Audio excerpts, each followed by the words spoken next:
Olá, você que nos escuta, esse é o podcast Vida Intelectual, o podcast para quem acredita que uma vida bem vivida é aprender, aprender, aprender e aprender cada vez mais. Estamos aqui hoje direto do estúdio do BRM Podcasts, esse projeto que é uma parceria entre a Apex Partners e o Mendonça e Machado Advogados. Meu nome é Gustavo Martins, eu sou o host do podcast, sou sócio do Mendonça e Machado Advogados, atuo com direito societário, sou um apaixonado pela leitura e pelo aprendizado. Estou hoje aqui com o meu co-host, Gabriel Tebaldi. Estamos aí mais uma vez. Né? E o nosso convidado. Hoje eu vim pro lado de cada mesa, Gustavo, porque sou suspeito para falar, mas estamos diante do maior medievalista do Brasil. Né? E eu vou apresentar ele um pouquinho pela titulação. Professor titular de História da Arte, um departamento de Teoria da Arte e Música da UFES. Isso. Professor efetivo do corpo docente do Programa de Doutorado Transferências Interculturais e Históricas na Europa Medieval Mediterrânea, da Escola Internacional de Doutorado da Universidade de Alicante, onde ele teve que me suportar por 4 anos. Tá? 4 anos já? 4 anos, professor. Durante o longuíssimo doutorado.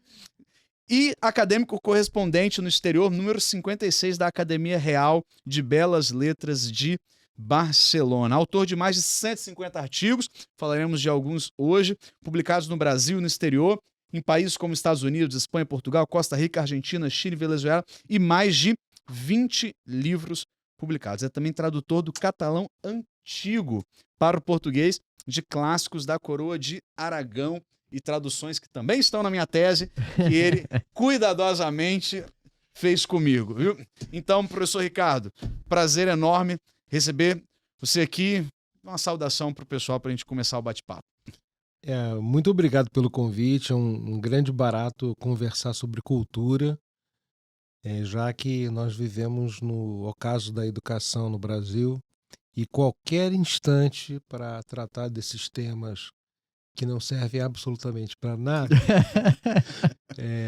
são instantes maravilhosos que nós nos esquecemos da rotina, da vida cotidiana e das coisas que não merecem ser lembradas. Perfeito. Então, assim, e o ambiente é lindo, né? Gostei muito. Muito obrigado pelo convite. O prazer é nosso de receber. Hoje eu até brinquei mais cedo aqui, falei que eu tô na posição que eu sinto saudade, que é quase uma sala de aula. Tô com 2 professores e doutores sobre o tema, então espero que todo mundo consiga aprender bastante sobre o assunto. Professor Ricardo, pra gente começar num tom mais descontraído, como é que foi que o senhor se interessou pela Idade Média? Teve alguma experiência que te fisgou pelo medievo? Na graduação, terminando a graduação, eu estava entre 2 períodos. O período contemporâneo, que é o mais natural, que atrai mais as pessoas, que é o período mais próximo da sua vida. Sim. E a Idade Média, eu estava nessa dúvida. E o meu orientador de TCC, na ocasião, falou assim: Ricardo, faz um trabalho sobre Idade Média, que não tem ninguém escreveu sobre o assunto e tal. E aí eu fiz. O tema era uma ordem religiosa nas cruzadas. Que legal. Uma ordem adversária dos templários, que são famosos, né? A ordem do Hospital de São João de Jerusalém, durante as cruzadas. E aí, imediatamente, eu emendei o mestrado. Logo que eu me formei, no mês seguinte, eu tentei o mestrado na Federal Fluminense, aí já na área de medieval, o que me direcionou a vida toda. Depois doutorado, e quando eu entrei na fase concurseira, a área de antiga e medieval, né, no Brasil. E aí eu vim aqui para a UFES, foi o meu 3º concurso, o primeiro foi para a UERJ, fiquei em 3º aprovado. Que legal. Sempre uma vaga só, né? Sim. O segundo para a Oeste do Paraná, lá em Foz do Iguaçu, fiquei em 2º aprovado. Fui fazer um comentário sobre Marx, acharam que eu estava fazendo uma crítica e não gostaram. E eu não estava fazendo crítica. Eu me recordo bem disso. E aí eu prometi a mim mesmo que nunca mais falaria do velho barbudo. Aí o 3º concurso foi aqui para a UFES, que eu fiquei em primeiro, foi em 98 e tomei posse em janeiro de 2000, já na área de medieval, né? História medieval. Sensacional. Então foi um acidente de percurso. O meu professor, faz sobre isso. Tá bom. Então foi assim, bem fortuito. Legal. Às vezes acontecem algumas coisas fortuitas que vêm pro bem, né? Igual a gente tava comentando há pouco sobre eu ter caído no direito de paraquedas. Da Então, engenharia pro direito, né? Inacreditável. Mas antes de ser professor e pesquisador, você chegou a atuar como músico profissional, né? A gente estava Sim. conversando. Como é que essa experiência musical influencia hoje o seu olhar para arte, para imagens e símbolos medievais? Eu me ressentia muito quando trabalhava na história, especificamente na história, que aqui, não só na UFES, né, mas no Brasil de um modo geral, a formação em história ela é muito deficiente para relacionar os temas com artes, com música, enfim, com outras áreas das humanidades, né? A ênfase maior é na economia, na política, economia e política, que direcionam os estudos dos estudantes, os trabalhos dos estudantes. Então eu ficava assim, nossa, não tem ninguém aqui que pesquise história da música, ou então história da pintura, né? E o fato de eu ter trabalhado 20 anos, de 1980 a 2000, como músico profissional, Que legal. me deu uma... Bom, é claro também a minha formação em história, que na época, lá na década de 80 e 90, o Brasil ele não vivia essa hecatombe cultural de hoje, né? Nós tínhamos livrarias, os livros eram... Os mais vendidos saíam em jornais, então eu tive uma formação também mais aberta, digamos assim, né? De relacionar textos de época com imagens de época, com escavações arqueológicas da mesma época, o que foi encontrado e relacionar com os documentos, o que não acontecia quando eu cheguei aqui e me deparei com um cenário. E hoje está pior, né? Hoje está pior, porque isso exige uma formação ampla, né? Uma formação em diferentes áreas, que é o mais desejável para humanas, né? Como é que você vai reconstituir uma época sem conhecer a música da época, né? Perfeito. Enfim, então, claro que me ajudou e, paradoxalmente, né, curiosamente, eu acabei retornando o departamento meu nos últimos 12 anos. Eu consegui uma remoção interna da história e estou no departamento de teoria da arte e música. Então, assim, acabou dando uma volta, né? Deus acabou fazendo assim comigo um círculo e voltei indiretamente para a música, que metade do meu departamento é composto de músicos, né? Maestros Muito e legal. tal. Então, assim, é muito legal ter essa visão aberta, né? Mais holística. E relacionar as áreas. Sim. Isso é muito interessante. Bacana. Muito mais que falar de economia e só política. Política é uma coisa que realmente, e cada vez pior, tá? Hoje, por exemplo, eu fiquei sabendo que foi eleita para a Academia de Letras uma professora que defende o português. Vocês já ficaram sabendo? Não sabia dessa. Não, eu quase caí para trás. Então, a vaca já foi pro brejo. Um ponto nesse sentido, né? Porque o professor tem uma experiência acadêmica europeia muito grande, tanto nos programas de doutorado como na Real Academia de Boas Letras de Barcelona, e também leciona aqui, né? Dentro da formação intelectual, professor, qual que seriam as principais diferenças que você vê da formação de um intelectual no Brasil e na Europa, dentro da área de humanas? O Ocidente todo passa por uma crise danada, né? Na Inglaterra, nos Estados Unidos, da década de 60 para cá. As humanidades têm sofrido muito com esses movimentos políticos de contestação e afirmação racial, cultural, sexual, e isso acontece em maior ou menor grau no mundo ocidental todo. O Brasil mais porque nós estamos no canto, né? Ainda somos, não sei se ainda usa essa definição, terceiro mundo, mas nós estamos na rebarba disso. Então, os bons centros, com os professores mais velhos, que eu tive a oportunidade de conhecer, tanto na Alemanha, mas principalmente na Espanha, Portugal também, eles tivemos uma formação, como eu estava dizendo, mais abrangente. Sim. E com um nível de erudição muito maior. Porque a exigência... Por exemplo, via de regra, no Brasil, para você ingressar numa pós-graduação, O difícil é entrar. Uhum. Tem um processo seletivo muito, muito denso, fechado, rigoroso, só que todo mundo forma. Uhum.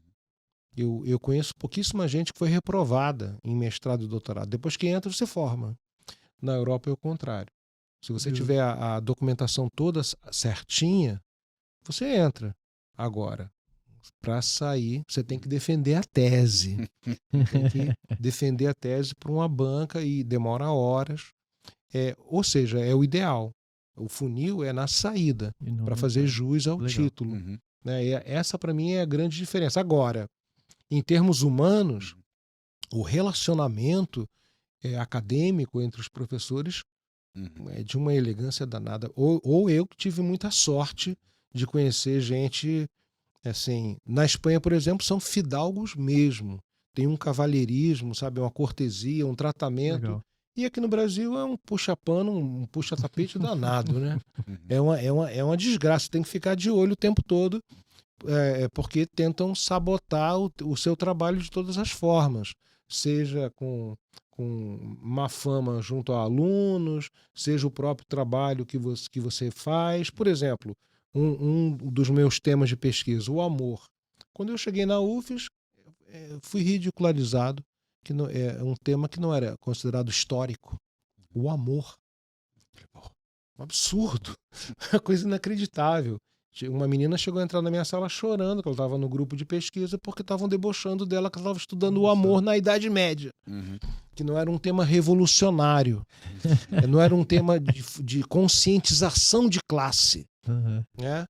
E eu fiquei assim, abismado com essa estreiteza de visão do que é o ser humano. Legal.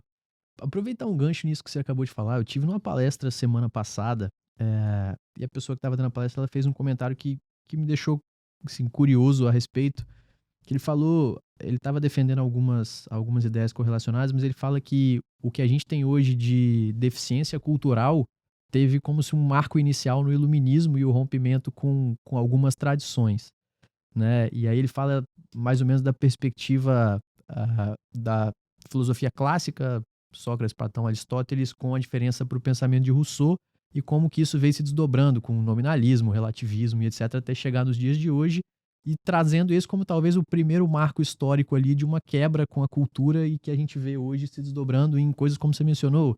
A gente não tem mais livrarias, não tem mais acesso à leitura, a jornal e etc. Eu queria ouvir sua opinião sobre isso, dado esse gancho que ficou. Em linhas gerais, sim.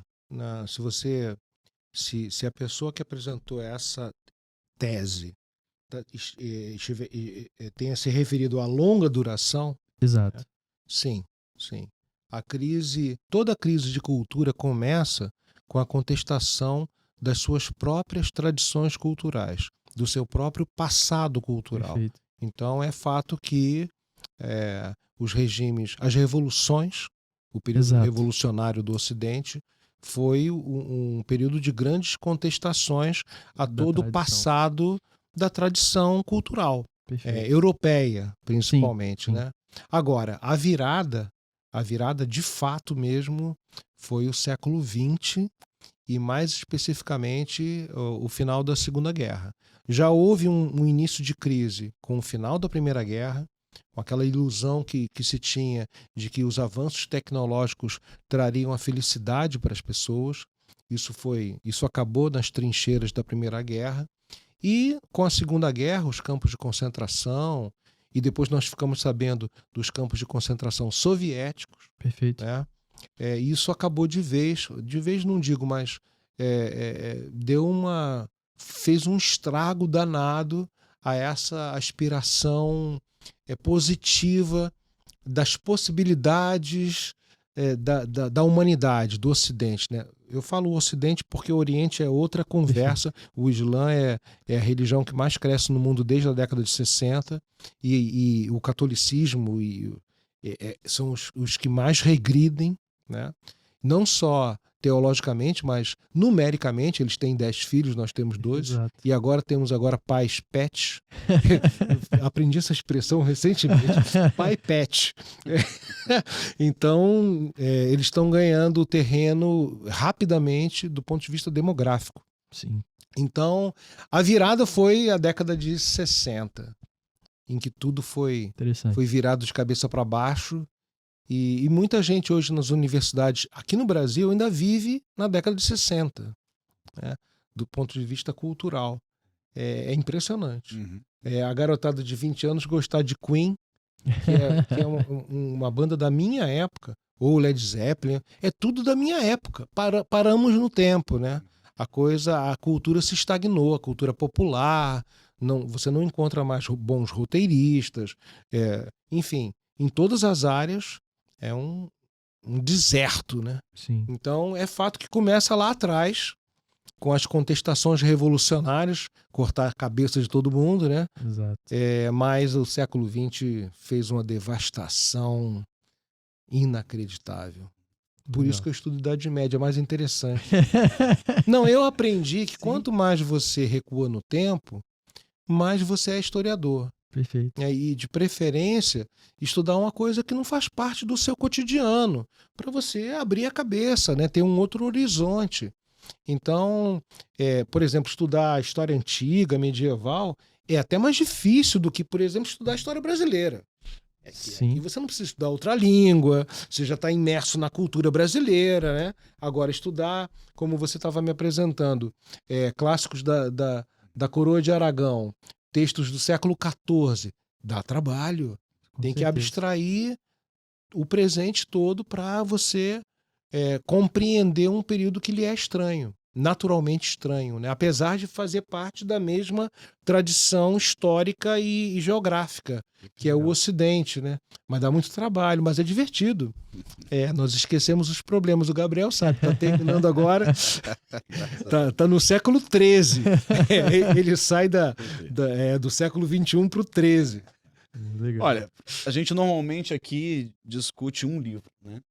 Mas quando começamos a conversar com o Ricardo, né, não tinha como deixar de fora a trilogia, porque o professor Ricardo, de 2017 para cá, preparou 3 livros para falar sobre Idade Média, impressões da Idade Média, visões da Idade Média e delírios da Idade Média. Né? Legal. Então, a gente vai falar um pouquinho dos 3, né? E vamos adentrar um pouquinho nos assuntos. Para quem quiser também acompanhar parte do trabalho do professor, o site, né, que é acompanhado no mundo inteiro, ricardocosta.com, vamos até colocar aqui na tela.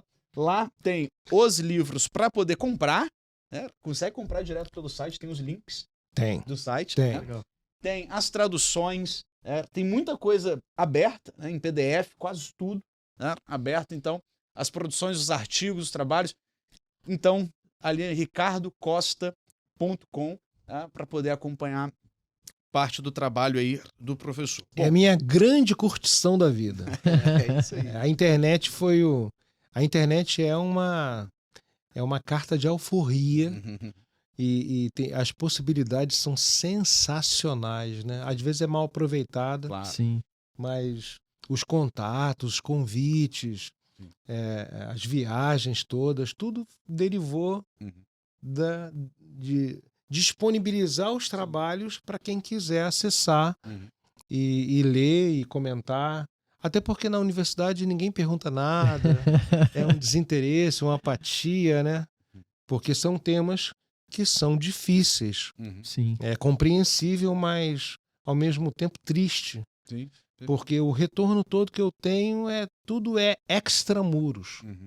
Os convites e tal. E o site é uma maravilha. Nossa, eu tenho visitas. Tem um aplicativo chamado Google Analytics, que o rapaz colocou para mim. Aí você vê de que país e qual trabalho, qual link acessou e de onde acessou, se foi celular, se não foi. É muito legal. Tecnologia tem um negócio assim. Eu que sou da época da TV preto e branco, é inacreditável. É muito legal. Olha, então a gente vai começar indo lá para 2017, quando saiu o Impressões da Idade Média. Tá? E aí, todos os livros da trilogia, né, professor, se separam, eles se dividem em áreas de trabalho do professor Ricardo. Então, história, filosofia, literatura e artes, né? Então, o livro vem nessas 4 sessões, desenvolvendo temas a respeito. Eu já vou tomar a licença aqui, porque no Impressões da Idade Média, o primeiro trabalho aqui sobre história tem um título que é maravilhoso: A Dor da Perda, as mulheres e o luto na história. E talvez, né, professor, o tema das mulheres na Idade Média seja um dos mais mal interpretados, porque quando se pensa em mulher e Idade Média, a gente ouve na opinião popular, vulgar, etc., sempre aquela imagem da submissão, do sofrimento, da mulher que era quase anulada por um homem dominante, aquela visão bem... Ainda existe isso? Ainda existe. Deixa eu botar aqui pro pessoal opinar aqui. Nossa Senhora. Então, como esse é o primeiro artigo que abre o Impressões, queria que você falasse um pouquinho sobre a mulher na Idade Média, como que esse estudo medieval esclarece de fato esse assunto, e também um pouquinho sobre o luto e as mulheres na Idade Média. Eu confesso que eu não recordo bem, eu tive muitas conversas com o editor, o Márcio Scansani, que é o editor da Armada Editorial, que é uma proposta de publicação meio alternativa em relação às grandes editoras, né? E ele gostou muito desse texto sobre o luto. E para mim é sempre um mistério descobrir o que a pessoa vai gostar ou não vai gostar do que você escreve, né? Legal. Passa a ter uma vida assim praticamente independente do que você pensou. O tema do luto, ele surgiu das minhas pesquisas em História da Arte, porque eu constatei a presença feminina desde a antiguidade. Aí eu fiz um pequeno trabalho com um recorte no tema, mas na longa duração, desde lá a antiguidade até o século XIX.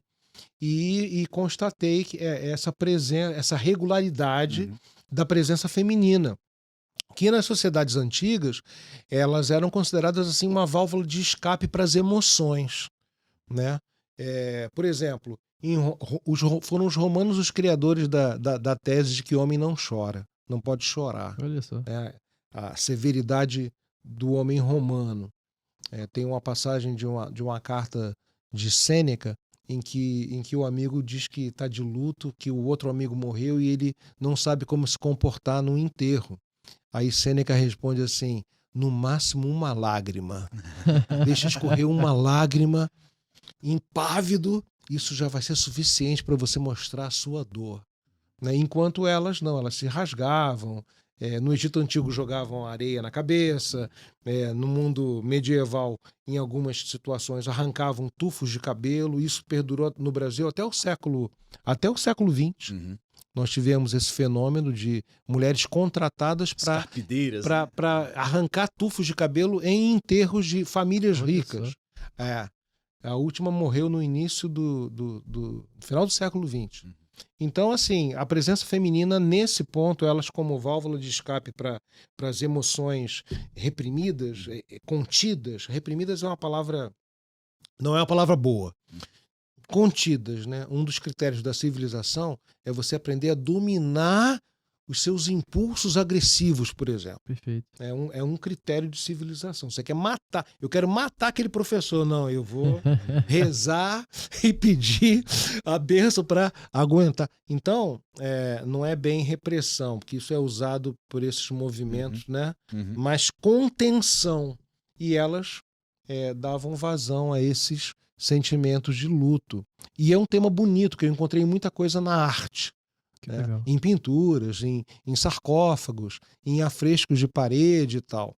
E agora eu tô lembrando, uma das imagens é essa tumba da Urraca, é uma abadesa.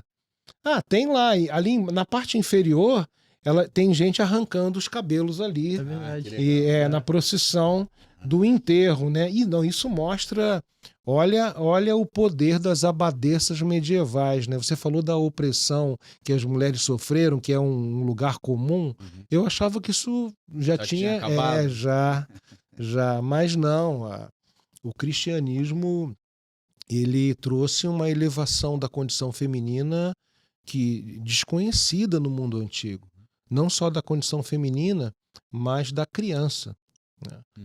Cristo diz que você, para entrar no céu, tem que ter o coração de uma criança, né? E quando a igreja assume a cerimônia de casamento, quando se torna quando passa a fazer parte das cerimônias da igreja, é condição sine qua non ouvir a voz da noiva. E se a noiva não quiser casar, nenhum padre pode obrigá-la a casar. E isso, por exemplo, não acontece no mundo muçulmano hoje. Hoje eles podem casar, acho que com 3. Eu tive um colega estudioso do islamismo, da filosofia islâmica, que me contou que esteve no Cairo e, numa conversa com um muçulmano lá no Cairo, o rapaz tirou uma fotografia 3x4 da sobrinha e ofereceu para ele para casar. Então, assim, o cristianismo trouxe uma notável elevação da condição feminina. O próprio historiador Jacques Le Goff, marxista, reconheceu isso no final da vida. Tem um texto dele sobre essa... Talvez lamentando o recuo do cristianismo e o avanço do Islã, não sei. Mas ele próprio reconhece. Isso é uma bobagem. Dizer isso é típico de professores analfabetos que lecionam e que não tiveram uma boa graduação. Não leram os principais clássicos da sua profissão. Isso é um absurdo, né? Típico de gente ignorante. Perfeito. Bom, mas esse trabalho ele abre o Impressões, né?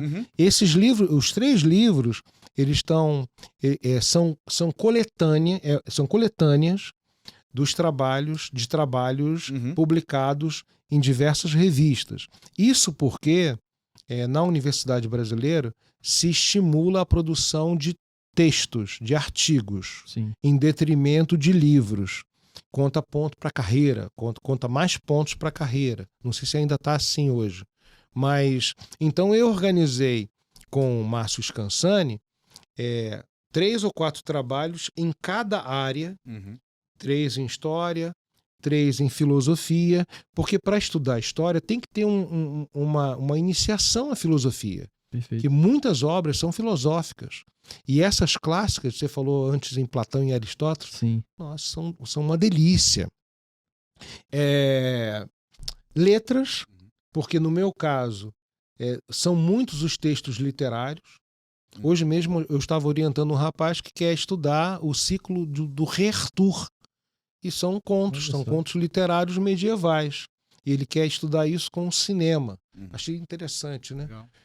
Então, e como eu, desde 98, traduzo textos do catalão antigo, que é o catalão medieval, mas se chama catalão antigo na literatura, eu tenho esse exercício que já disseram que é o que mais concentra a mente de um pesquisador, é você fazer uma tradução de um texto passado para a sua língua, uma transposição daquela época, daquelas palavras, naquele contexto, para hoje, para a sua língua, e não cometer anacronismos na hora de fazer a versão. Perfeito. Isso é uma experiência muito legal e eu aprendi ao longo da minha carreira.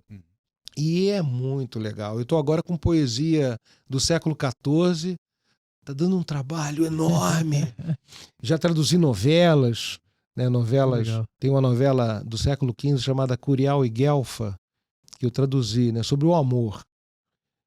Me lembrei agora da minha esposa, ela passava na sala, todo dia eu acordava às 6 da manhã para 1h30 de tradução. Difícil. O texto num nível de beleza muito elevado e eu me esforçando para deixar o meu português no mesmo nível, né? E ela uma vez passou e falou assim: para que você está traduzindo? Para quem? Quem é que vai ler isso? Aí eu parei.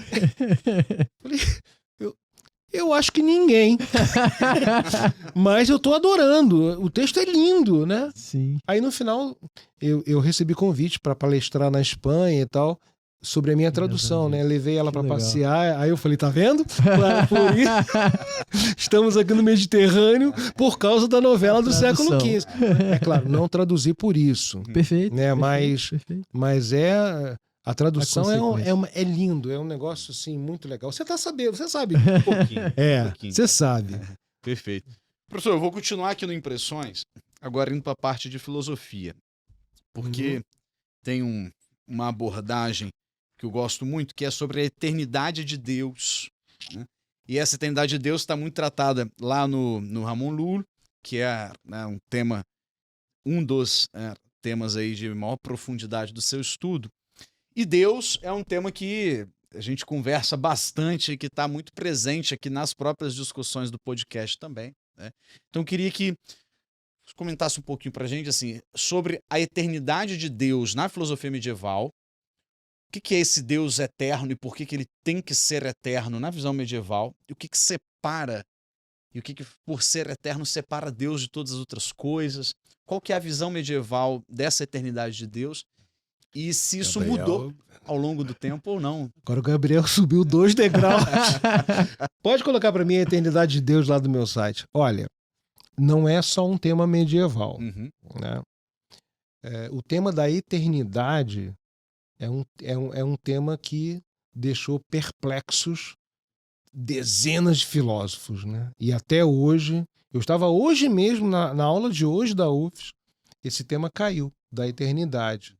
Eu estava lendo um trabalho e comentando que ainda continua em boa parte para a ciência um mistério, né? A ciência hoje defende o Big Bang. Sim. Mas e antes da explosão? A questão do tempo. O tempo é um grande mistério, né? No mundo antigo, no mundo grego, especificamente grego, os gregos defendiam a tese de que o mundo sempre existiu e a divindade também. Quer dizer, Aristóteles, né?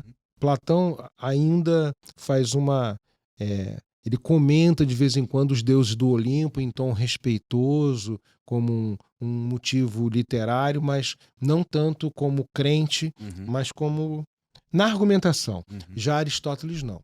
Aristóteles praticamente acaba com os deuses do Olimpo e cria uma ideia de que Deus é um raciocínio, é uma razão que pensa. Isso é muito, muito doido. E quando essa razão abstrata pensa, ela pensa a si própria. E quando ela pensa ela movimenta o cosmos. E para Aristóteles, essa razão sempre existiu, e o mundo também, o universo também. Essa coisa de criação do nada é judaico-cristã, né? Então essa é a grande diferença da filosofia antes do cristianismo para as filosofias medievais, né? O mundo foi criado e depois vão defender a tese de que Deus está fora do tempo e ele cria o tempo quando ele diz na Bíblia faça-se a luz. Ele dá o pontapé inicial. Seria o Big Bang. Sim. Na ciência, né? Então é um tema que percorre toda a filosofia, as artes. Aqui é uma iluminura que vocês estão vendo aqui nessa TV enorme. Uma iluminura que é uma página pintada de um manuscrito medieval que conta a criação do universo. Eu sempre tento relacionar o conteúdo do trabalho com imagens, né? Naquilo que eu estava comentando, que na minha formação relacionar texto com imagens. Então, tem várias imagens nos livros também.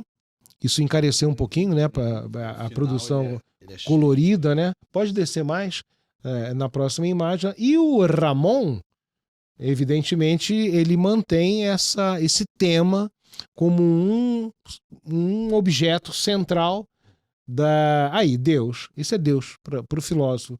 Quando eu vejo essas imagens assim e penso também no Deus de Aristóteles, eu lembro do átomo. A imagem do átomo Legal. Com as moléculas girando, sabe? É como se Deus estivesse pensando a si próprio.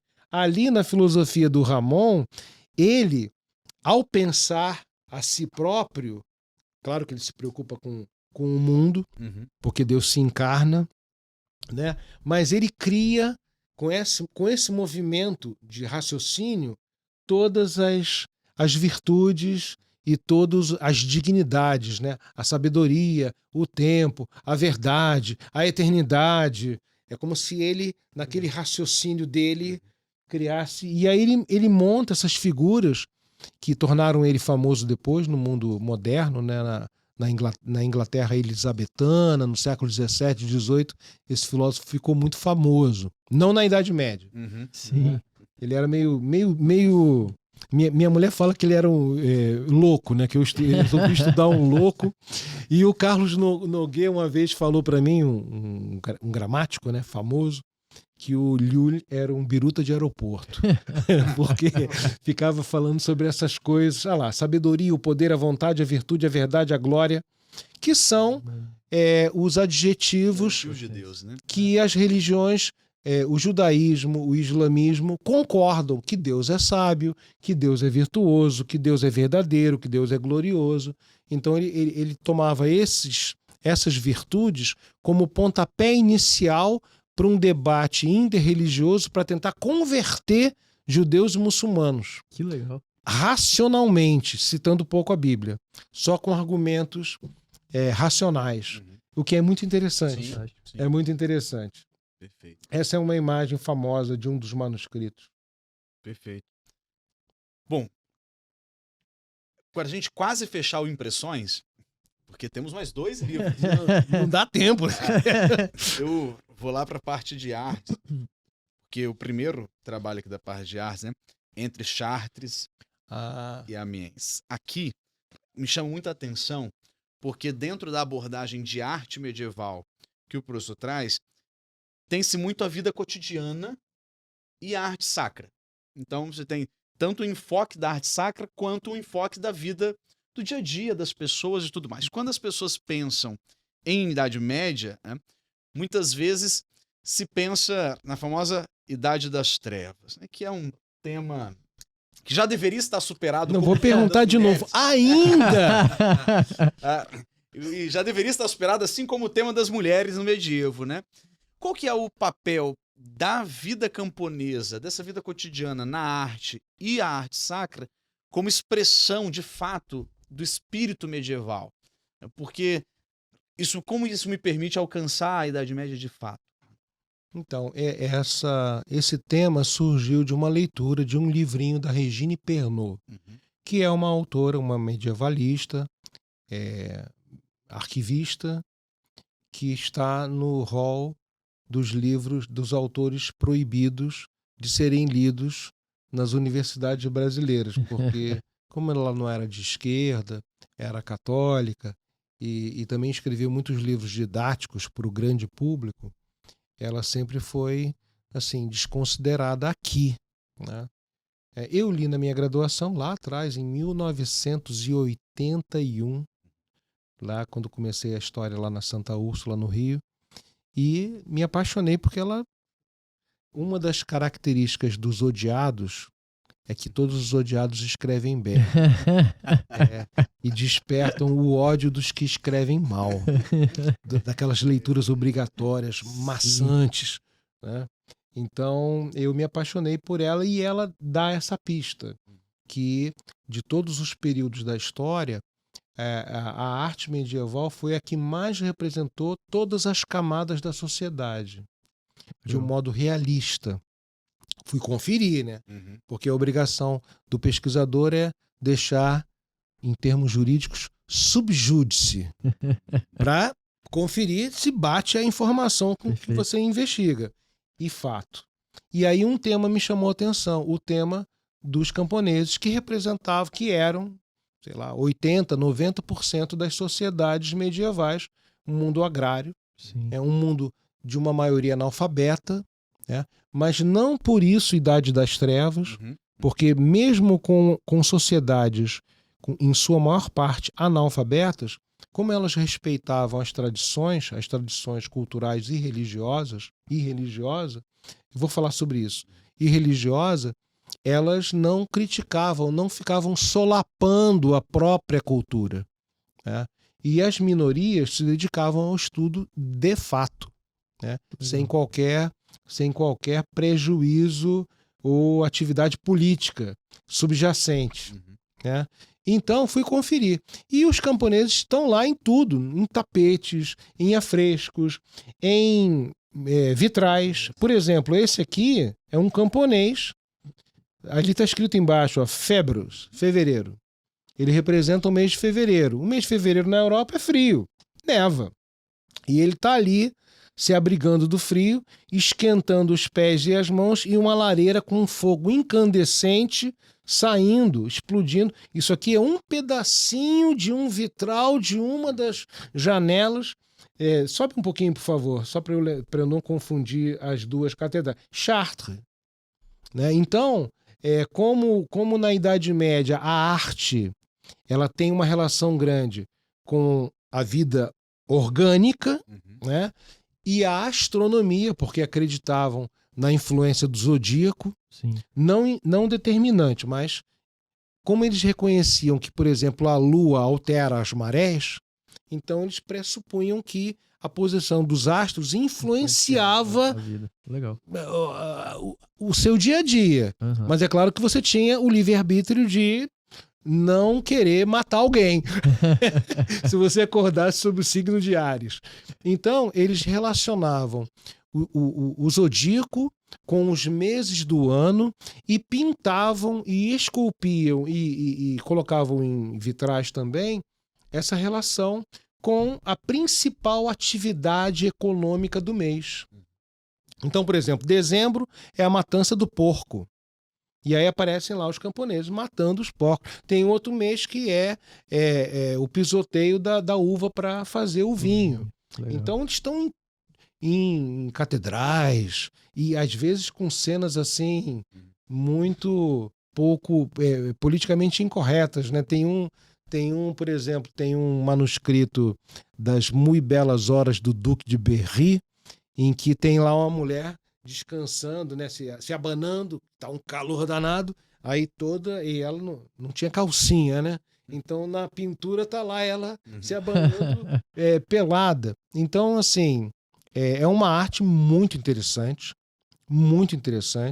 e que me deu um salto assim nas minhas aulas, relacionar isso com história mesmo. Legal. E literatura.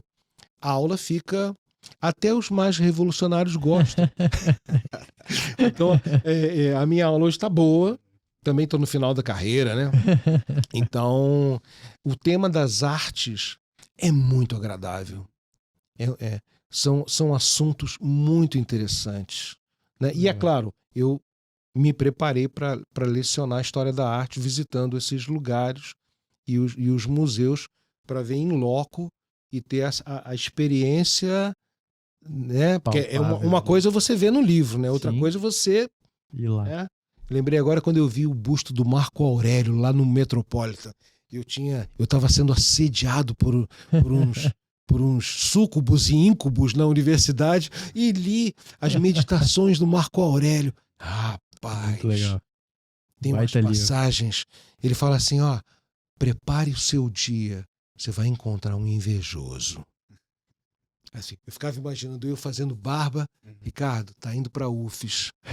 Abre o olho que vai ter alguém querendo jogar uma casca de banana. Mas deixa pra lá. O Marco Aurélio fala isso. Sim, são pobres coitados. Meditações.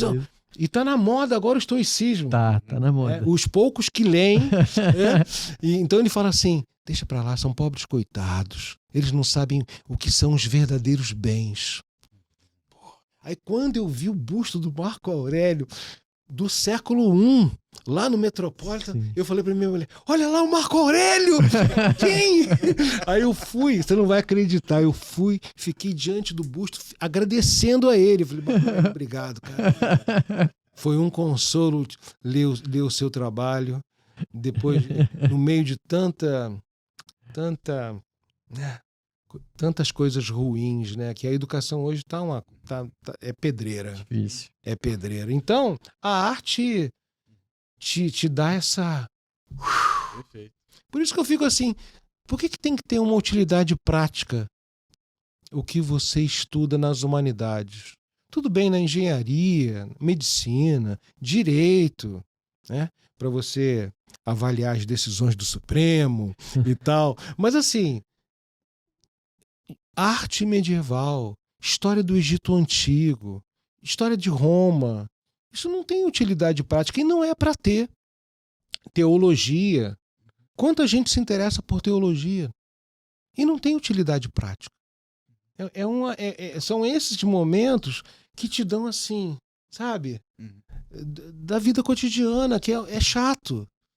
Engarrafamento, trânsito, discussão, brigas, entendeu? É a hora que você, sabe, Abstrai. cultiva as coisas profundas e que você leva para você, né? Então a arte, a vida camponesa, esses temas todos, olha, são uma delícia. E olha, e nas artes também você encontra gente que fala que não, que o negócio é estudar arte do século XX. Uma porcaria. Uma porcaria. Eu sei disso desde que eu vi o disco do John Lennon com a Yoko Ono, os dois nus na capa. Você conhece esse disco? Dois virgens. A gravação É uma muito gravação boa. só dos orgasmos. Aí os dois nus. 68. Ainda acham que isso é novidade hoje. Sim. Né? Woodstock e tal. Uma bobajada. E isso é realmente interessante. Né? Escultura, pintura, né? Legal. Antes de a gente passar para o próximo livro, qual que é a impressão da Idade Média que você espera que o leitor consiga levar consigo depois de terminar a leitura do livro? Eu não tenho esperança de nada. Eu não tenho esperança, eu não consigo convencer nem a minha mulher. Então, assim, assim como eu respondi para ela, olha, eu acho que ninguém vai ler essa novela. Mas quem é que lê Camões? Sim. Eu não tenho... no final de uma carreira acadêmica, professoral, docente, todas as ilusões viraram pó. Então, assim, eu me contento. Se tiver um que leia e me mande um e-mail, comente, eu já estou feliz. Então, assim, eu não tenho... Ainda mais com tanta, sabe? Tanta desinformação. Você me falar isso, que ainda falam que é a Idade das Trevas, em 2000, na Idade das Trevas que nós estamos vivendo hoje, né? Então, assim, eu não tenho, não espero nada. Eu espero que se divirtam, que esqueçam os problemas e leiam um trabalho, como leem na internet, acessam e tudo. Mas, assim, não tenho. A maré é muito grande. O Nelson Rodrigues já disse, os idiotas, eles são muitos. Não tem como ganhar. É impossível. Então, assim, e ainda mais no Brasil hoje, que as livrarias fecham, e cada vez menos pessoas, um número menor de pessoas lê. Sim. Analfabetos. Nós estamos formando analfabetos. Eu recebo na universidade, não sabem conjugar um verbo. Às vezes falta vocabulário para se expressar. Uma vez lá na história, no seu curso, uma menina gritou no meio da sala: "O que eu estou fazendo aqui?" Assim. Eu falei: "Eu não sei." Então, assim, a crise é tão grande na educação.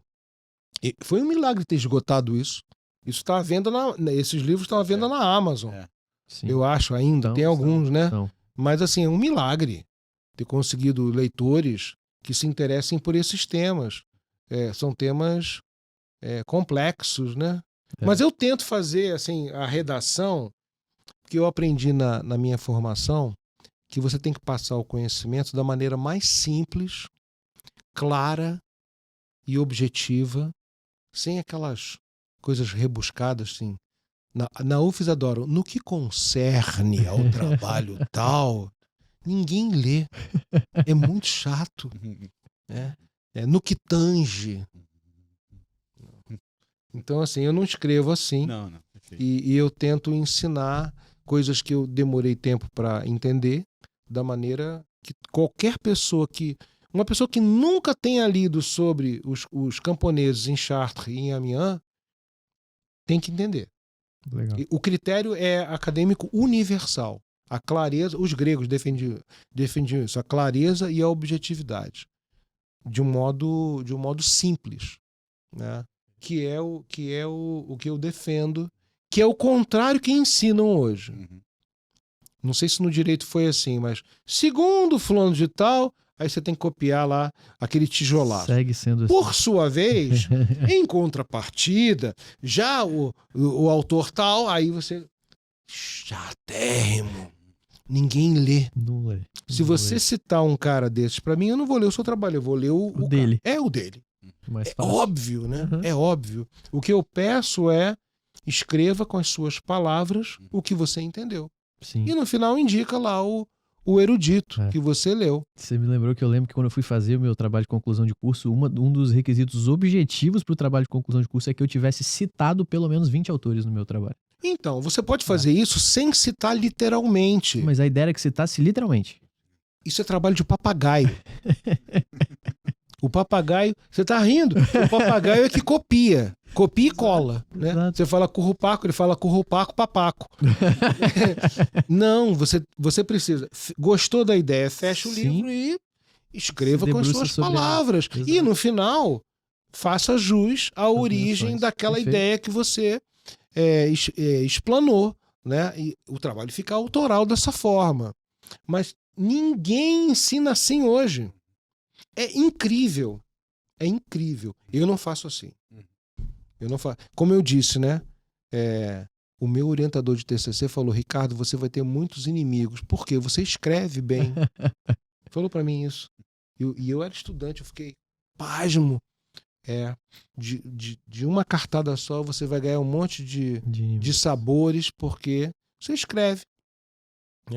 A minha formação não é excelente, eu já sou de uma geração que a vaca estava indo para o brejo, ela estava ainda resistindo, mas ela estava indo para o brejo.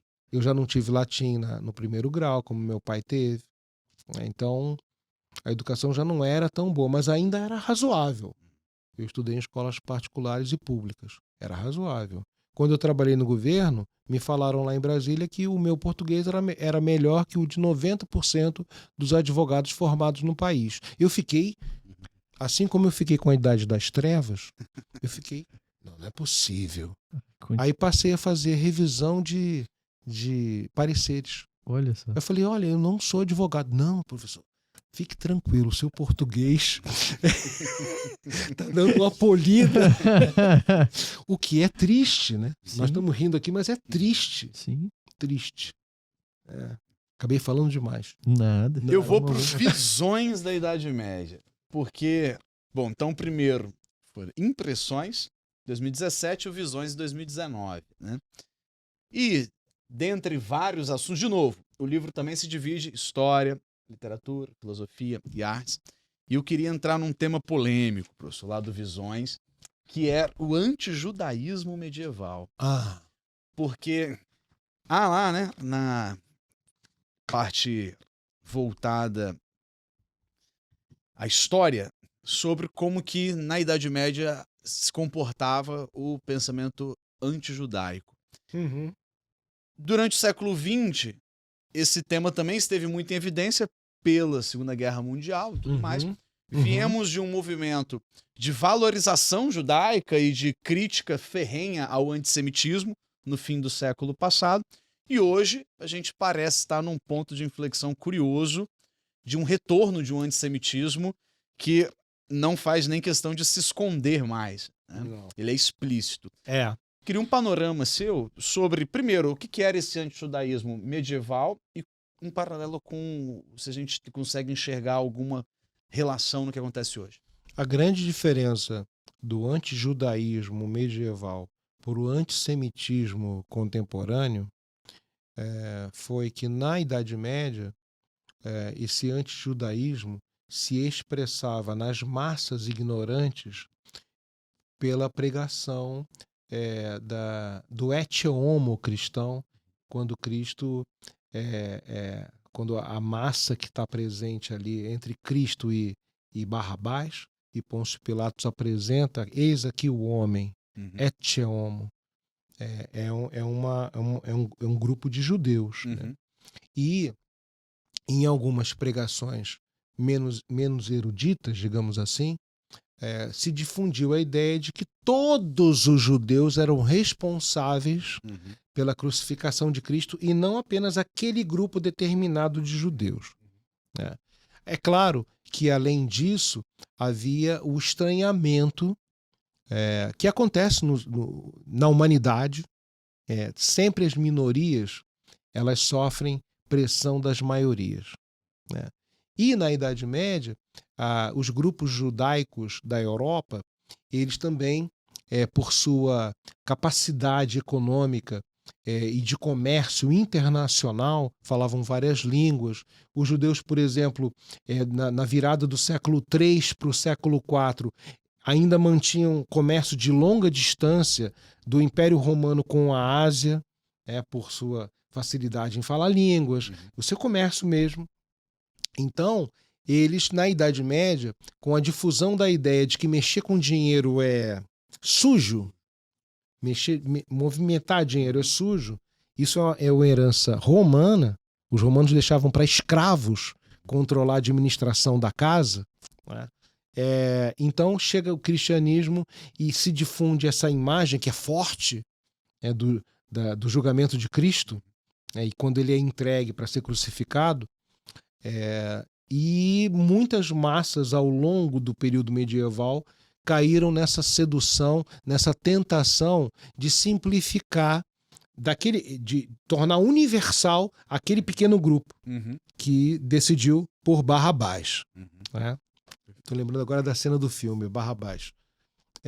Então, a filósofa Hannah Arendt, judia, e olha como é que a vida é complexa, né? Ela judia, aluna de Heidegger, filósofo alemão, que depois foi reitor e pagou até o final da vida, até o final da guerra, a sua anuidade do partido nazista. E foram amantes. Olha só. E ela fugiu da Alemanha quando o nazismo sobe, ela imigra. É muito complexa a vida, né? Então, ela que estabeleceu essa distinção. Enquanto que na Idade Média, essa perseguição a judeus tinha como base o caráter religioso, por isso anti-judaísmo, do século XIX para frente, ela denomina antissemitismo porque o caráter não é religioso, é racial, que é uma criação do século XIX. Uma das coisas que mais me chamou a atenção quando estudava temas marxistas é o antijudaísmo, o antissemitismo de Marx, que ele fala num livrinho chamado A Questão Judaica, que um judeu na Europa decide o destino da Europa inteira. Quando eu li, falei, nossa senhora, o Hitler assinaria embaixo. Né? Então, assim, do século XIX para cá, isso ganhou, isso recrudesceu. Tem várias histórias. Os protocolos do Sábio de Sião, a lenda de que foi uma reunião secreta de judeus na Rússia czarista e tal, até eclodir esse antissemitismo no nazismo, que, aliás, não nos esqueçamos, nacional-socialismo, Partido Nacional Socialista dos Trabalhadores Alemães. Porque o nazismo encurta essa proximidade. Porque em uma noção política, esses extremos são como um círculo que se tocam. Não é assim, esquerda e direita. É assim, é um círculo. Estão lá pertinho. Né? Então, na Idade Média, o que eu estudei no livro foi a primeira grande manifestação antijudaica às vésperas da primeira cruzada, se não me engano. Né? E aí fui consultar tanto fontes cristãs quanto fontes judaicas. Pedi até para um professor comprar para mim documentos documentos judeus nas cruzadas. Né? E também fiquei impressionadíssimo, porque lá eles chamam Maria de prostituta. Era assim, eram radicais. Né? Os medievais tinham esse problema. Então, é uma grande... E aí houve uma perseguição terrível na Alemanha atual, lá na Idade Média. O que também me causou uma... Nossa, também na Alemanha, né? e a ponto deles se refugiarem. Eu tô lembrando agora de uma historinha que se refugiam na casa de um bispo, e que o bispo não consegue segurar a massa que invade, e ele foge também, né? Essa história é boa. É um dos capítulos, é um dos artigos desse segundo livro. Tá no segundo livro? Então, é uma história boa. O título é Então eles profanaram em nome do pendurado. Eles chamavam Cristo de o pendurado, que foi pendurado na cruz. Então, assim, são hostilidades terríveis que as minorias, principalmente minorias influentes, no caso da Idade Média, né? No caso dos judeus, sofreram, né? Eu chego à conclusão, se posso, sempre as minorias sofrem a pressão da maioria, né? Ou pelo menos de uma maioria que é mais barulhenta.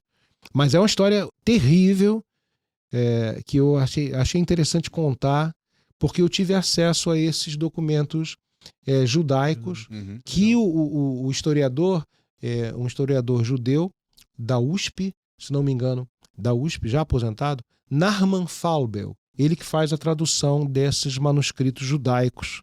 E ele diz ainda que faz questão de deixar os palavrões. Porque no século XIX traduziram e tiraram os palavrões. Por autocensura. Não vamos deixar... Essa é uma vantagem da tradução. Você, quer dizer, da proposta de deixar o texto como é. Perfeito. Se vai agradar ou não, isso não importa. Você tem que preservar, ser fiel aos autores. Né?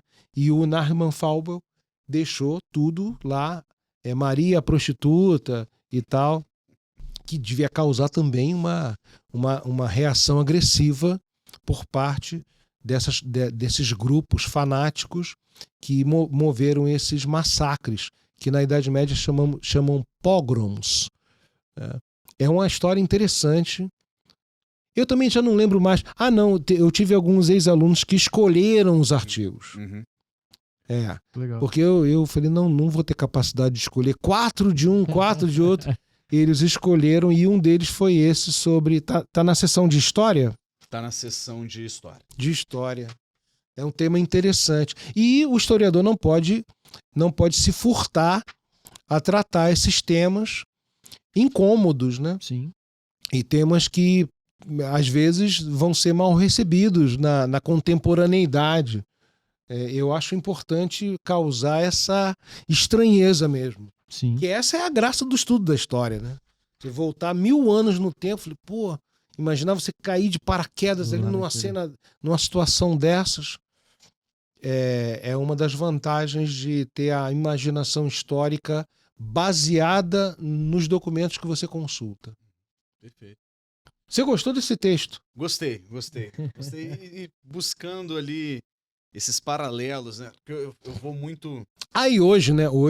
Sim. Hoje o Ocidente retornou com força brutal o antissemitismo. Sim. Na Europa, nos Estados Unidos, estudantes nos Estados Unidos sendo perseguidos nas universidades por causa desse movimento internacional em prol da Palestina, né? Você vê, é uma desgraça, né? Depois que saímos do paraíso, é uma desgraça, cara. Vamos falar de delírios agora. Delírio. Esse foi o último e eu acho que foi o que ficou mais bonito. Eu me lembro, na época, quando participamos de uma enquete que o professor fez na internet sobre capas, né? Porque foram feitas várias sugestões de capas. Tem o branco e tem a capa preta também. Né? O editor quis bater o pé com a capa preta. Eu queria tudo branco. Para seguir um padrão. padrão. Queria um box branco também. Sim. Né? Tudo branco. Aí ele falou assim, como é que você teve... Não, e eu não queria título nenhum. Só o segundo que ficou sem título. Eu queria que ficasse só a capa branca. Mais nada. Aí eu me inspirei no álbum branco dos Beatles. Que só tem a capa branca. White Album, e eu queria o box branco, mas ia ficar muito caro o box. E ele queria a capa preta. E aí acabaram publicando as duas capas. Legal. Tanto a preta quanto a branca. Mas esse teve uma segunda edição também, um acréscimo de um artigo quando esgotou, e teve uma segunda edição. eu estava muito envolvido, assim, com os detalhes assim, estéticos e procurar as notas, atualizar a bibliografia e a parte de artes também, porque eu queria trilogia. O Márcio quer 4. Não, trilogia, Pai, Filho, Espírito Santo, fica o clássico, né? A trilogia, os 3 livros. Mas, lá, ficou bonito. Ficou bonito. A Roda da Fortuna. Era exatamente onde eu ia entrar. Até pedi para colocar a imagem da Roda da Fortuna, porque a gente tem aqui um trabalho dedicado a esse assunto, né? A Roda da Fortuna. E me chama a atenção porque eu vou deixar o professor explicar com mais detalhes. Esse é o poeta que eu fui convidado para fazer a tradução da sua obra poética. Ainda estou engasgado com ela, mas é um autor muito bonito e é um tema recorrente nos poemas dele. É o tema da fortuna, que é um tema clássico antigo. Os romanos adoravam a deusa chamada Fors, que era a deusa do acaso, a sorte, o azar e tal. E a Idade Média popularizou o tema com a imagem dela girando uma roda, que é o seguinte: você um dia está bem, com dinheiro, os amigos perto, as festas, tá tudo certo, tá lá em cima da roda. De repente ela gira a roda, você perdeu tudo. Tem uns que vão até pra prisão, né? Lembrei agora de um jogador de futebol. Então, assim, é a deusa do acaso, muito temida, muito amada e temida pelos romanos, e que passa para a Idade Média por causa de uma obra de um autor romano que foi executado, acusado de alta traição na Itália, chamado Boécio. Ele é acusado injustamente e condenado à morte, acusado de alta traição ao imperador. E entre uma sessão de tortura e outra, ele escreve A Consolação da Filosofia. A tortura consistia no seguinte: o crânio dele foi sendo apertado até os olhos saltarem. E aí tinha um intervalo de outro, afrouxava. Sim. E ele escrevia. Então ele tem um delírio, ele vê a filosofia aparecer diante dele e a filosofia começa: você está vendo o que aconteceu com você? Você me abandonou, foi entrar para a política? Você achou que aconteceu o que contigo? Por isso que você está aí preso. Você devia continuar estudando, dedicado a mim. Olha só a porqueira que você está. Lembrei agora de um presidente que está preso. Mas, enfim, é uma imagem que ficou muito marcada. O livrinho é sensacional. Legal. Tá? Eu tive a honra, quando eu soube que ia ser publicado uma tradução aqui no Brasil, que nós tínhamos uma tradução ruim de uma editora. Não era boa. Eu tinha uma edição portuguesa. Aí, quando decidiram publicar a edição brasileira, eu entrei em conta, pelo amor de Deus, eu quero participar, eu escrevo o prefácio, eu faço qualquer coisa de graça. Se tiver que pagar, eu pago. Porque eu li aquele livro várias vezes. É um dos melhores livros, A Consolação da Filosofia. Quase um livro de bolso, né? É como as Meditações de Marco Aurélio. Tá? A filosofia como um consolo para as agruras que você passa na vida. Né? É muito bom. E tem uma edição muito boa brasileira. E aí, o tema passou para a Idade Média. Eu estou falando tudo do século V. E chegou a Idade Média e passou para a arte. Pode descer as imagens, por favor. Isso aqui é um afresco de parede de uma igreja. Pode descer. Os antecedentes aqui no mundo antigo, um altar com a deusa. Pode descer. A cornucópia, túmulos romanos. Vai embora. E aí, Santo Agostinho... o Boécio que eu estou falando ali, Isso aqui Boécio está ali à direita no manuscrito, entregando a consolação. Pode descer. E aí até chegar aí a famosa imagem da roda, aqui já no manuscrito do século XV, ali Boécio está na prisão, à esquerda, conversando com a filosofia. Claro que com a roupa do século XV, não do século V. Né? E ali, a filosofia está ali, e em oposição à filosofia está a fortuna, que é a mensagem do livro. Se você não se preparar para a vida, se você não planejar a sua vida e se preparar da melhor maneira para enfrentar os dissabores, você vai ficar sujeito ao acaso. Uma hora você vai estar bem, outra hora não vai estar. Que é uma mensagem maravilhosa. O Boécio era católico, embora você não perceba isso. Né? Então essa imagem ficou até chegar a poesia de um dos maiores, se não o maior poeta da coroa de Aragão, que é o Ausiàs March. Pode descer um pouquinho. E ainda tem o Romance da Rosa, que é um livro maravilhoso. Também tem a imagem da roda, da fortuna girando. Aí você caiu ali e ficou mal. Ó. Perdeu o emprego, a coroa caindo da cabeça. Legal. Pode descer. Isso é um manuscrito também. E aí chegamos lá no... Aí tem outro, ela girando a roda. Isso aqui é do século XIV. Então, aí uma hora você tá bem lá em cima, coroado, né? Da noite pro dia, tudo cai. Pode acontecer. Sim. Mesmo se preparando, pode acontecer. Aí mais imagens, isso também estão todas no livro, né? Uhum. E aí sim, os poemas que eu estou traduzindo, do Ausiàs March, com a supervisão do professor Vicente Martínez Pérez, que é o diretor-geral lá, se não me engano ainda do doutorado da Universidade de Alicante. Eu coloco aqui o texto na língua no original e o poema. São poemas muito bonitos, com muitas metáforas e imagens.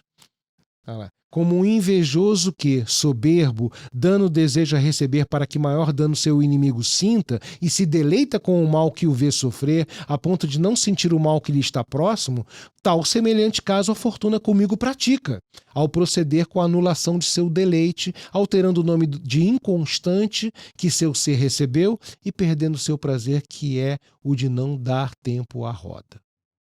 Perfeito. Consegui ler com uma pontuação de primeira. Você fica afiado, né? Essas coisas que não servem para nada. Mas assim, o legal é fazer, infelizmente as rimas se perdem, mas o legal é fazer essa... É muito legal. É muito legal. E por que você falou desse artigo? Eu não... Porque ele me chamou a atenção, primeiro pela Consolação da Filosofia, que é um livro que eu conheci na graduação. Você já leu? Já.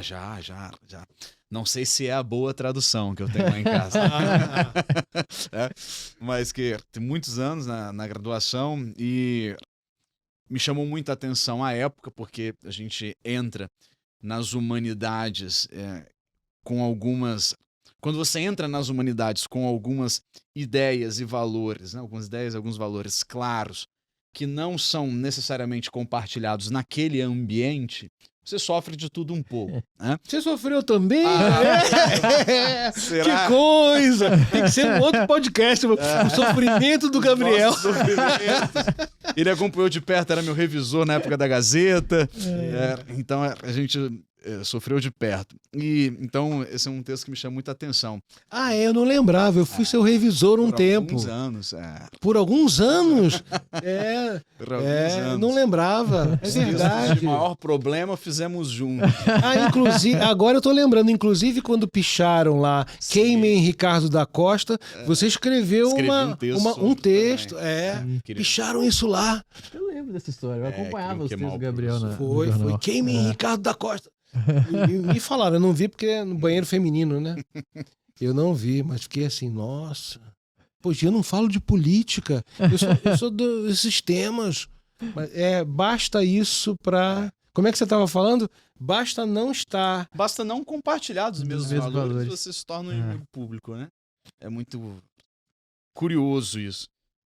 Bom, eu posso mais uma? Vamos. Eu tô aproveitando o momento, porque, professor, o último trabalho na parte de artes do Delírios da Idade Média é o Triunfo da Morte. Né? Leia o título todo para mim. O Triunfo da Morte, de Bruguel Velho. Uma leitura sonora do macabro espetáculo artístico. Acho que até a gente puder pegar ele ali no site, O Triunfo da Morte. O Triunfo da Morte é um tema também filosófico. Perfeito. E também me chama muita atenção, porque dentro da parte de filosofia é um dos temas que me atrai bastante. A morte. A morte, mas não só. É a única certeza que nós temos nessa vida. Tem gente que fala que pagar imposto também, né? É verdade. No Brasil, principalmente. O Brasil ama os impostos, né? Mas pode deixar a imagem, pode descer um pouquinho, deixa a pintura, o quadro, que esse é um quadro que está no Museu do Prado, em Madrid, que é, eu acho que o maior museu do mundo de pintura. Que legal. Que é uma coisa fantástica, né? E eu vi esse quadro. Esse é um pintor na virada do mundo medieval para o moderno, mas ele ainda tem os temas medievais. Ele olha para trás, né?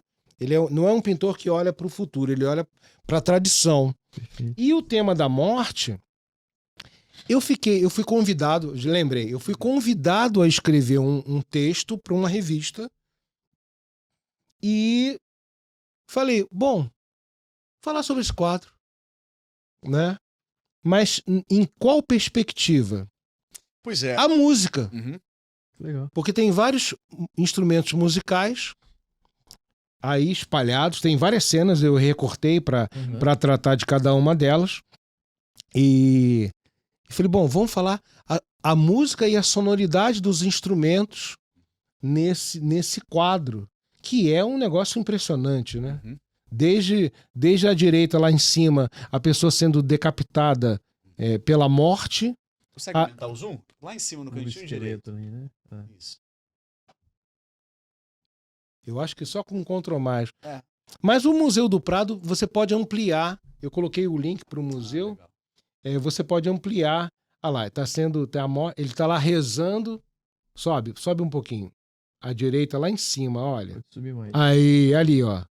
Ele está rezando enquanto a morte... Não, a imagem da morte é uma coisa impressionante, a caveira, né?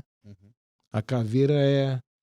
E você estava falando do antissemitismo, eu lembrei agora das SS nazistas que usavam a caveira como símbolo, que é uma imagem usada desde o século XIX por grupos militares alemães, prussianos, né? Eu me recordo que tinha até um uniforme que era uma caveira inteira, no corpo inteiro. Então, aumentou, ficou bacana, hein? Ficou bacana. Tá lá rezando, desde essa imagem à direita, a pessoa rezando lá e vai ser guilhotinada. Você pode descer agora no mesmo lado, pode descer até uma cena que eu acho muito interessante, que é a única realmente ali, ó, à direita, amorosa, tem uma moça ali, uma moça segurando uma partitura e o trovador cantando para ela. Sim. Bom, já que vamos morrer numa cena amorosa. E ali ao redor, a morte está ao redor do jogo. É um tema... É um quadro muito impactante. E engraçado você chamar esse tema, esse artigo, né? Porque eu falei com o Gabriel, você pergunta na hora, esse negócio de ficar mandando o roteiro antes não tem graça. O negócio é agora. Por que te chamou a atenção? Me chama a atenção porque dentro da literatura e da arte medieval, a morte é um tema recorrente, mas ao mesmo tempo apresentado com certa naturalidade. Não é algo do qual as pessoas tentam fugir, nem do qual elas ficam ansiosas ao pensar, né? É algo mais natural, talvez pelo fato de ser, como falamos, inevitável e sabidamente inevitável, né? E quando a gente faz esse panorama, né, com hoje, talvez esse quadro seja, por exemplo, considerado chocante, porque as pessoas têm uma dificuldade de pensar na própria finitude, de tratar com a naturalidade. Vou perguntar de novo. Lá vai o medievo trata. Hoje, assim, o sofrimento hoje é visto como uma coisa a ser evitada, né, dentro dessa cultura mais moderna. Então, tudo que me leva a sofrer, eu devo evitar. E pensar em coisas que me fazem sofrer, eu também devo evitar. Eu pensei agora na educação, né? Que você não pode traumatizar o aluno. Não pode traumatizar o aluno, não pode nada do tipo. E aí eu queria que você comentasse um pouco sobre como que esse era um tema natural da Idade Média, e como que também explorando, enfim, mais um pouco da obra, porque eu vejo aqui mortes terríveis, sofridas, mas também mortes tranquilas, como no caso do Som do Amor, né? Aqui ao canto. Como que o medievo encarava a morte, até pelo fato da vida ser muito mais curta do que também sim. hoje. Eu ia falar isso. Como que isso impacta nessa diferença de A nossa expectativa de vida hoje, o brasileiro, se não me engano, a expectativa é 73, 75 anos, né? Na minha infância era menor, era 40 e poucos, 50 anos. Nós tivemos uma evolução médica muito grande num curto espaço de tempo. Né? No mundo antigo, se especula que a média de vida era de 20 e poucos anos, por causa da escravidão. Sim. No mundo medieval, eu já li autores que defenderam a ideia, não havia levantamento demográfico, então não temos como saber de fato, mas subiu para 30 e poucos anos. O que em relação ao mundo antigo é um avanço, porque a escravidão diminuiu. A escravidão diminuiu, a servidão aumentou. O servo medieval, ele não é mais um objeto que fala. No direito romano é uma coisa que fala. No direito romano o escravo não tem nada. Integralmente ele pertence ao seu amo. Quando a escravidão diminui com o avanço do cristianismo, a escravidão diminui. Consequentemente, o servo que surge, ele já tem direitos. Ele não pode ser mandado embora da terra que ele está. O senhor feudal pode detestar aquele casal que está ali perto, morando. Não pode, porque o pai dele morava ali, o avô morava ali, o bisavô, a tradição. Perfeito. Então, e o excedente da terra dele. Então ele já não é uma coisa que fala, ele tem muitas obrigações, é verdade, mas tem direitos. Aliás, vocês falaram aí, você falou nos impostos. Uhum. Você sabia que nós brasileiros pagamos mais impostos ao governo que o servo medieval? Olha só. Nós, não sei quantos meses por ano nós trabalhamos só para pagar impostos. Geralmente são 3 ou 4 ali. 4 meses. Então, em maio que nós começamos a ganhar. O servo medieval tinha uma vida melhor. Uma vida melhor. A carga menor. Então, assim, mas a morte é recorrente. A medicina era um horror. Aliás, até o início do século XX. Eu assisti uma série anteontem com a esposa de um presidente norte-americano assassinado. Acabou de inaugurar. Medicina era um negócio inacreditável no século XIX. Então, a morte é um fato recorrente na vida. O pintor Peter Bruegel, ele já tinha passado, ele é posterior, já tinha acontecido na Europa a peste, chamada peste negra, que dizimou 1/3 da população. Um bichinho que estava em ratos. Pulga, né? Uma pulga em ratos de navios que vieram da China. Da China! Agora você vê o Covid. Vieram da China, os ratos passaram para o continente e essa pulga foi para as camas. Sim. E ninguém sabia. Morreu 1/3. 20 e tantos milhões de pessoas. Então, tinham procissões da morte, tinha gente se castigando. Nesse final de Idade Média, que até então era só progresso. Sim. Até então era só progresso. Houve um crescimento demográfico violento até a peste. E o Bruegel vive depois. Ele já está imbuído desse espírito macabro, digamos assim, que é do período moderno. Né? Agora, a morte... Você perde parto, por exemplo. Era muito comum mulheres morrerem no parto. Crianças morrerem. O parto era uma aventura. Sim. Então, assim, e hoje é curioso, né? Você falou que hoje evitam tudo, né? Eu me lembrei agora do enterro do meu sogro, que eu queria levar meus filhos para se despedirem do avô no túmulo. Estava aberto. A família da minha esposa toda me censurou que eu não podia levar as crianças lá para ver o cadáver. Eu achei aquilo estranho, porque era uma despedida, Sim. né? Para não ver a morte.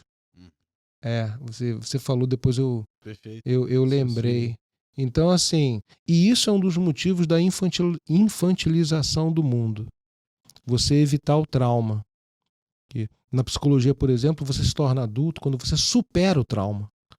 Quando você ultrapassa a sua mentalidade adolescente de querer agradar o grupo e se afirma como um indivíduo que tem autonomia de raciocínio, de pensamento, de ideias, né? Você supera o traumazinho lá, quando você apanhava na escola. Eu era o CDF, né? Então, e evitar o trauma da morte, por exemplo, é manter a cultura num estado infantil, né? De não ver o Buda, por exemplo, quando ele se torna Buda, quando ele vê um velho na rua, um mendigo. Ele nunca havia visto um velho desdentado. Era um príncipe. Quando ele sai do palácio, aí ele vê o cara já à morte. Sim. E vai virar o Buda.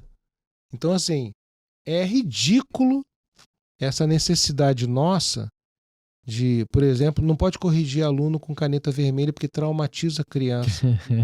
Isso é inacreditável. A que ponto que nós chegamos? Eu acho que nós estamos vivendo hoje no ocaso da civilização ocidental. Alguma coisa vai acontecer. Eu não sei se vamos ser conquistados pela China, pelos comunistas ou pelo Islã. Eu não sei, mas nós estamos prontos para a fruta apodrecer no chão. Porque em todos os lugares, em todos os terrenos, dos Estados Unidos até a Europa, eu só constato, parece que nós estamos no século V, que os bárbaros vão invadir. Entendeu? É essa sensação que eu tenho, porque o nível está muito baixo, as pessoas estão confusas, as pessoas não gostam mais de estudar, as poucas que gostavam não estudam, há um incentivo aos prazeres mais... Hoje em dia o que interessa é só a sexualidade da pessoa, né? A escolha sexual, a opção sexual da pessoa ou a cor da pele. Tudo em detrimento do conteúdo. Então, assim, eu acho muito estranho tudo. A morte, olha só que... Eu recortei cenas. Exato. Eu queria trazer de novo aqui para a tela, porque no Triunfo da Morte tem... Pode ir na parte lá embaixo da imagem? Isso, pode descer. O próprio museu permite que você recorte a imagem. Legal. Pode descer. Pode mais. O carinha ali, olha o coitado ali. Pode descer. Vai estar mais... Não, aí acabou. Passou, então tá lá para cima. Mas pode subir o que eu vou encontrar ela ali. Ou pode ser, né? Vai mais. Mais um. Acho que é a próxima. Aí, aqui. Me chama a atenção, a gente estava falando da roda da fortuna e sobre a naturalidade com que o medievo trata a morte, que aqui embaixo, né, nós temos a morte e o respeito à tradição da própria morte, porque ali a morte ampara o monarca, então ela nem o agride porque há um respeito pelo monarca, então ela segura uma ampulheta, o tempo está acabando, mas ao mesmo tempo ela não acelera o tempo. Desce um pouquinho só para ver o texto. Eu já não lembro o que eu escrevi aí sobre o monarca. Ali, é isso mesmo. Né? Uma amarelada caveira com uma ampulheta na mão esquerda escora um desfalecido rei que aguarda sua morte. Ainda que esteja zombeteiramente sorrindo, nem os governantes escapam do destino, a caveira demonstra respeito. É um monarca, merece a última dignidade da espera. Por isso ela acompanha seus derradeiros. Até a luz. Falando da morte, ó. São os temas macabros. Vai ficar tudo no escuro aqui. Foi isso mesmo. Coroado com a armadura completa. Aí eu explico a roupa do monarca. Essas coisas dão um trabalho. Nossa! Pode subir um pouquinho, porque logo à frente do monarca, a morte... demonstra que roubando dinheiro, não leva riqueza para além morte. Né? Não. E aqui logo na frente, a morte ampara um bispo. E faz, ao mesmo tempo em que também é um respeito e uma deferência à igreja, mas ao mesmo tempo uma demonstração de que o cargo e o status eclesial também não resiste à morte, embora ela o ampare para uma morte menos sofrida. Gabriel, uma das obrigações do cristão é meditar todo dia sobre a morte. Isso está na Bíblia. Eu lembrei agora, você falando dessa parte do quadro, eu lembrei de um texto sobre a filosofia do Ramon, sobre a morte, que eu apresentei na universidade lá do Porto. E ele diz expressamente isso citando a Bíblia, né? Porque meditar a morte, bom, primeiro que para Platão era uma obrigação do filósofo, porque é a única coisa certa que nós temos na vida, que vamos morrer. Amanhã você pode mudar de sexo, aparecer aqui com o cabelo raspado. Daqui a 10 anos o Gabriel vai estar rico, feliz, gordo, né? Ganhar 20 quilos. A morte é a única certeza. Sim. Então, aliás, Platão fala isso. A filosofia é a meditatio mortis, é a meditação da morte. E isso se mantém durante toda a Idade Média. Pensar a morte ajuda a baixar a bola. Sim. Vamos morrer, cara. Vamos todos morrer, né? Olhar a morte, pensar a morte.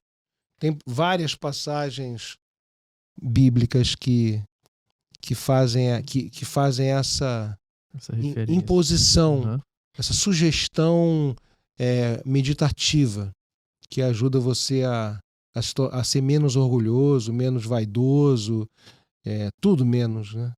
É uma obrigação do cristão. Sim. Você precisa citar isso nas suas... Tá na tese? Claro. É sobre Ramon Lula, não vou dar esse mole, né? Perfeito.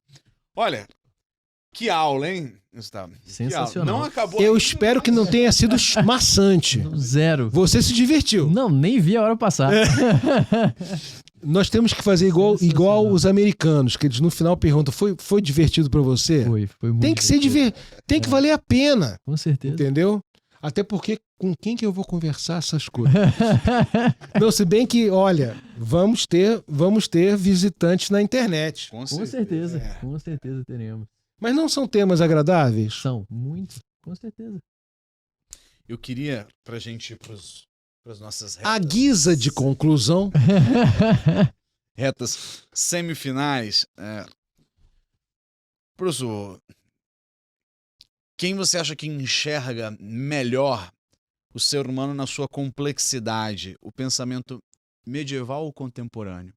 Quem vai mais a fundo no que o ser humano de fato é e no que ele de fato precisa para viver? E para viver bem, existencialmente falando. Com certeza, a filosofia antiga. Com certeza.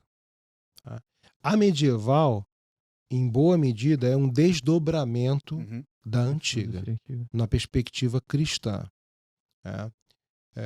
Bom, Cristo eu não encontrei ainda, nem Nietzsche, que é o grande anticristão adorado nas universidades brasileiras, nem Nietzsche é capaz de criticar o Cristo. Ele critica Paulo. No livrinho dele, O Anticristo, isso me chamou a atenção uma vez, meu irmão. Você já reparou que ele não fala mal de Cristo no Anticristo? É mesmo, vou lá conferir. E ele fala mal de Paulo. Porque todos os momentos que nós lemos na Bíblia do que Cristo fala, não há como atacá-lo. Não há como criticá-lo. Então, assim, em boa medida, a filosofia medieval ela é um desdobramento da antiga e um plus.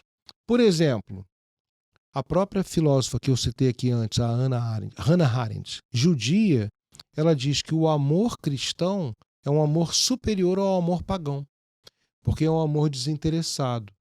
Você não espera em troca. O amor genuíno cristão. Sim. Quando eu falo essas coisas, eu estou imaginando, né? Perfeito. Quando eu falo no pai, eu estou imaginando um pai, a mãe é a mãe, né? Sim. Não em toda decadência. Mas assim, o amor cristão, a caritas, ela não espera em troca, ela dá sem... É amor de mãe. que é superior ao amor de Eros, que quer em troca alguma coisa, né? Quer algum prazer, quer alguma atenção em troca. E é uma filósofa judia. Então, assim, a filosofia cristã medieval, ela é um avanço em várias áreas, inclusive na lógica, em relação à filosofia antiga. Mas é evidente para mim, e olha que eu tive agora recentemente numa banca de doutorado. Não, perdão, eu tive num encontro com dois filósofos e um defendia que não, que a filosofia antiga está ultrapassada. E não falou com essas palavras, mas... e eu falei que não. O estoicismo está na moda, né, por exemplo. Então, é evidente para mim que a civilização ocidental foi construída nesses alicerces. O direito romano, a filosofia grega, né? Enfim. E a moral cristã. Entendeu? E a moral cristã. Eu estava brincando aqui que dá vontade de matar às vezes alguém. É o meu lado muçulmano. Que metade da minha família foi muçulmana, né? Ele está rindo. Ele também está se divertindo. Mas, assim, brincadeiras à parte, é o que te dá o freio. Sim. A moral cristã te dá um freio danado, porque é a preocupação com a justiça divina. Aliás, hoje me apareceu um advogado falando da justiça divina lá numa reunião lá de numa dessas turmas de Supremo. Apareceu no Instagram para mim. Eu parei, falando da justiça divina, que é, mesmo para quem não acredita, tem sempre uma pontinha, né, de dúvida, porque é também um desdobramento da moral platônica. Sim. Em Platão, os justos vão para cima, no além, e para a direita. Ele fala isso. E os injustos vão para baixo e para a esquerda. Ele fala isso na República. Quando eu li, falei, caramba, a geografia do além. Né? Os maus vão para baixo e para a esquerda. Né? Então, assim, sim, a filosofia antiga e a medieval, elas ecoam muito mais na nossa vida do que a filosofia. Aliás, a filosofia contemporânea deixou de querer provar, deixou de querer argumentar, virou uma poesia, uma coisa... Não só na filosofia, né? Em todas as áreas, nós estamos numa crise de confessar nossas incapacidades analíticas. Em todas as áreas. Você vai defender a sua tese, eu quero ver lá a sua capacidade argumentativa com a banca. Então, sim, é muito mais, inclusive agradável ler um autor desse calibre. O próprio Ramon. Você viu no livro da Contemplação como é bonito. Sim. De uma beleza assim. Você para pra... caramba. E algumas vezes você me falava, aí é mesmo. E eu não tinha reparado naquela frase, como é que é bonita, né? Esse diálogo com Deus e de um jeito tão amoroso. É uma coisa que você não vê, por exemplo, na universidade. É só ódio. Ou pelo menos um cultivo do ódio. Aliás, é o título de um livro. De um historiador, O Cultivo do Ódio. É do Peter Gay, um historiador psicanalista, sobre o século XIX. Nós não estamos cultivando mais as nossas capacidades de estreitamento do que nós temos em comum. Sim. Na educação hoje você aprende o que nós não temos em comum e é para nós aceitarmos isso. Brigarmos, né? É para acirrar as diferenças. Sim. A tradição antiga e medieval não... Trazendo de volta aquele comentário que a gente fez lá no início do episódio sobre a questão do iluminismo e da filosofia clássica, a conclusão da palestra foi muito nesse sentido de que, eu vou tentar resumir a ideia, mas era de que a filosofia clássica enxergava o indivíduo como um ser cru que precisava da vida política e das interações para cultivar as virtudes. E a partir daí ele buscar algo que fosse muito maior do que ele, né? E quando ele fala do iluminismo, o iluminismo traz a perspectiva contrária, como se o homem nascesse puro e a sociedade que o corrompesse.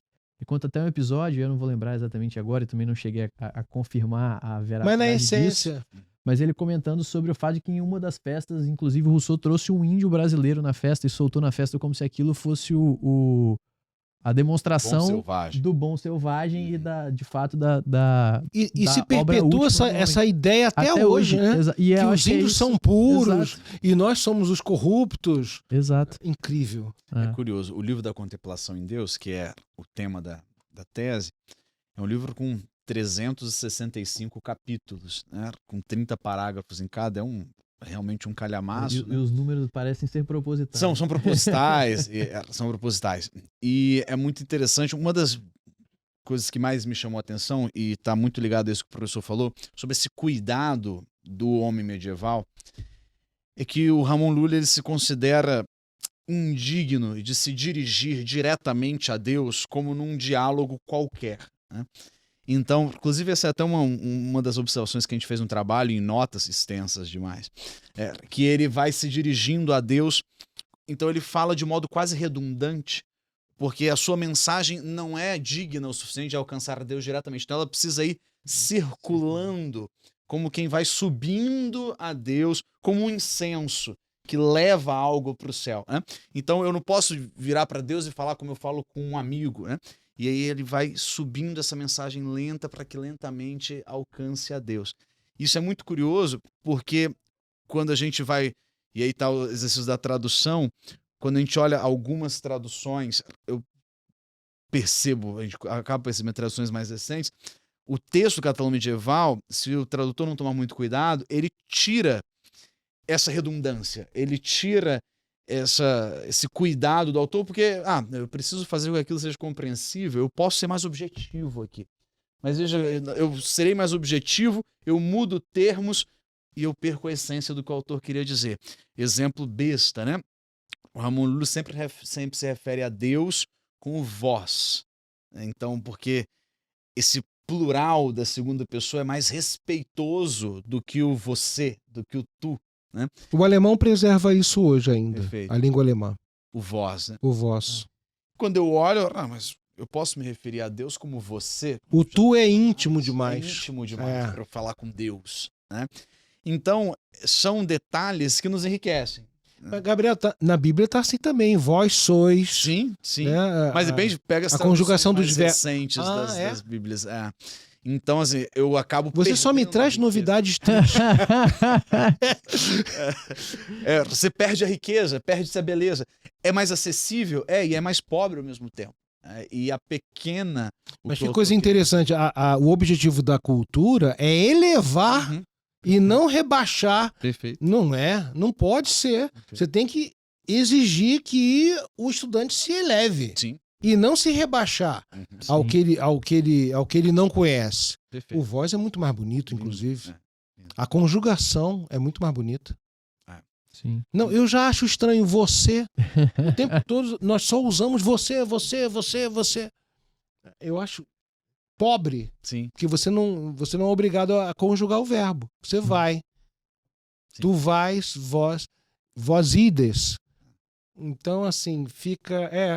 No nosso exercício de tradução para português, é na segunda pessoa do plural. Do plural, muito mais bonito. Muito mais bonito. Digno. O verbo os verbos são lindos.